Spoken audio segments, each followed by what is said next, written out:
Este é o dia que fez o Senhor, regozijemo-nos e alegremo-nos nele. Dai ao Senhor a glória devida ao seu nome, porque o Senhor nosso Deus é santo. Oremos. Santo, santo, santo é o teu nome, ó Deus eterno. Toda a terra está cheia da tua glória. Nós te louvamos e bendizemos o teu santo nome, Senhor, pela bênção de nos conceder um novo dia, nos ter protegido ao longo da noite e ter renovado as nossas forças para os desafios deste dia e desta semana laboral que começa. Te agradecemos, Senhor, por toda irmã, todo irmão que estiver a ouvir esta mensagem, onde quer que esteja, em qualquer canto deste globo, que a tua graça o alcance ou a alcance. Nas tuas mãos consagramos nossas vidas, nas tuas mãos consagramos mais uma vez nossas famílias, nossa igreja e nossa nação. Abençoe-nos, ó Pai eterno, abençoe a semana que começou e abençoe o trabalho das nossas mãos que traz sustento para as nossas famílias. Abra os nossos corações para este momento de meditação na Tua Palavra. Esta é a nossa humilde petição por Jesus Cristo, nosso Senhor. Amém. Minhas irmãs e meus irmãos, onde quer que estejam, nos saudamos na santa paz do Senhor. Bom dia, boa tarde ou boa noite, conforme o momento em que ouvir esta mensagem. Que a graça de Deus seja com todos nós. Mais uma vez vos fala o vosso irmão, pastor Nelson Samaria, e para esta manhã nos foi reservado o texto do livro histórico de Atos dos Apóstolos, capítulo 11, versículos 17 a 23, e aqui referir que meu foco estará um bocadinho mais virado nos versículos 17 e 18. Atos 11, 17 a 23, que diz: Portanto, se Deus concedeu a eles o mesmo dom que a nós quando havemos crido no Senhor Jesus Cristo, quem era então eu para que pudesse resistir a Deus? E ouvindo estas coisas apaziguaram-se e glorificaram a Deus, dizendo: na verdade até os gentios Deus deu arrependimento para a vida. E os que foram dispersos pela perseguição que sucedeu por causa de Estevão caminharam até Fenícia, Chipre e Antioquia, não anunciando a ninguém a palavra, senão somente aos judeus. E havia entre eles alguns varões chíprios e sirinenses, os quais, entrando em Antioquia, falaram aos gregos, anunciando o Senhor Jesus. E a mão do Senhor era com eles, e grande número creu e se converteu ao Senhor. E chegou a fama destas coisas aos ouvidos da igreja que estava em Jerusalém. E enviaram a Barnabé a Antioquia, o qual, quando chegou e viu a graça de Deus, se alegrou e exortou a que permanecessem no Senhor com propósito de coração. Palavras do Senhor. O tema que nos foi proposto a partir deste texto é: a graça de Deus nos fortalece e nos capacita a viver uma vida justa e piedosa. A graça de Deus nos fortalece e nos capacita a viver uma vida justa e piedosa. Falar da graça, minhas irmãs e meus irmãos, enquanto doutrina, estamos a falar do fundamento mais básico da fé cristã.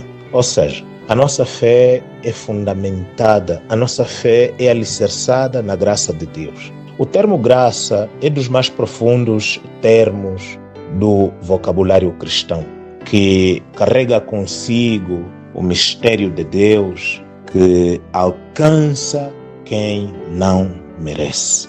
Pela graça somos salvos, pela graça somos fortalecidos e transformados. O termo graça, meus irmãos, do grego charis, é traduzido como favor imerecido.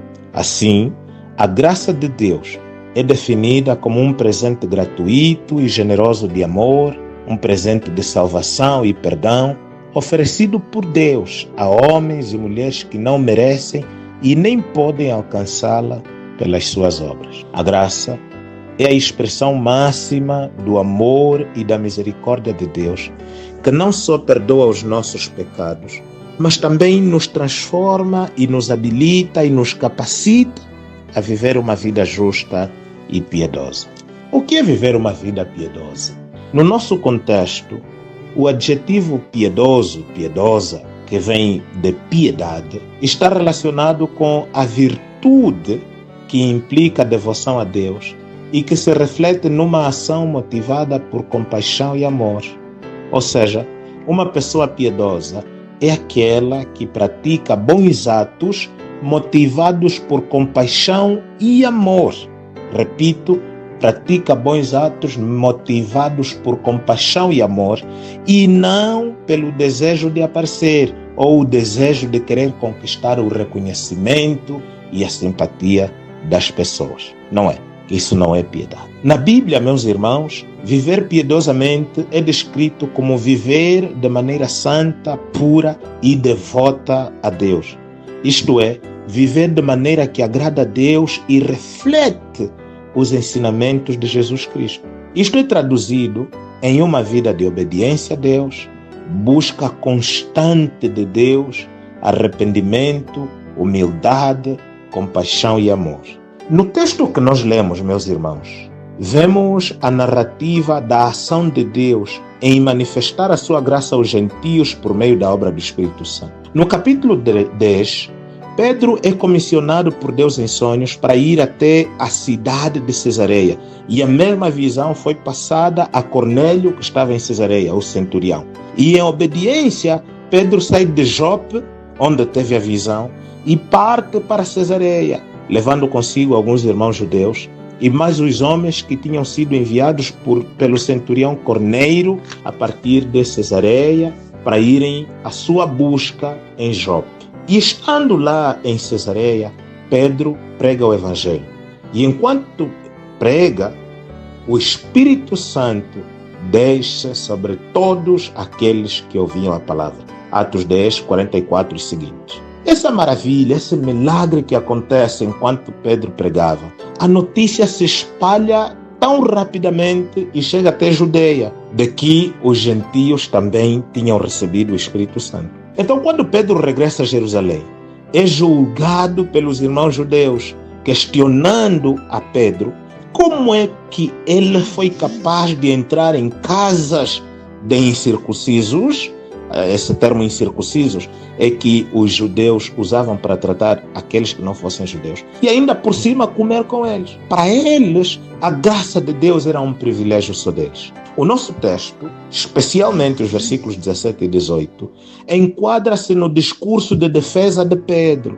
O que Pedro diz aqui, minhas irmãs e meus irmãos, é profundo até demais. Ele narra toda a história. E no final ele pergunta aos judeus: se Deus concedeu àqueles gentios o mesmo dom, a mesma graça que nos concedeu a nós quando cremos no Senhor Jesus, quem era então eu? Quem seria então eu para resistir a Deus? Quem seria eu para impedir a Deus de manifestar a sua graça aos gentios?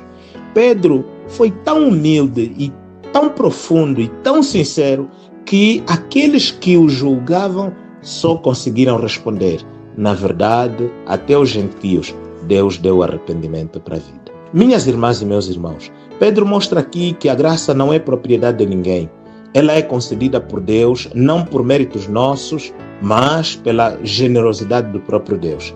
Ela está disponível a todos que creem, não importa o passado da pessoa. Ela nos capacita a abandonar nossos pecados e a realizar boas obras. Ela também é manifesta nos momentos de provações e sofrimentos, nos ajudando a aprender a depender de Deus e a evitar a soberba. Em 2 Coríntios 12, 9, Paulo nos ensina que num momento em que ele sofria terrivelmente pela dor de um espinho que tinha na carne, a resposta de Deus foi somente: a minha graça te basta, não te preocupes. A graça de Deus, meus irmãos, é bastante para nos fazer atravessar momentos sombrios da vida e vivermos de maneira justa e piedosa. A graça de Deus, minhas irmãs e meus irmãos, é um poder capacitador que nos fortalece a cada dia e nos ajuda a perseverar até ao fim. A graça não é para os perfeitos, mas para os imperfeitos que decidiram crer em Deus.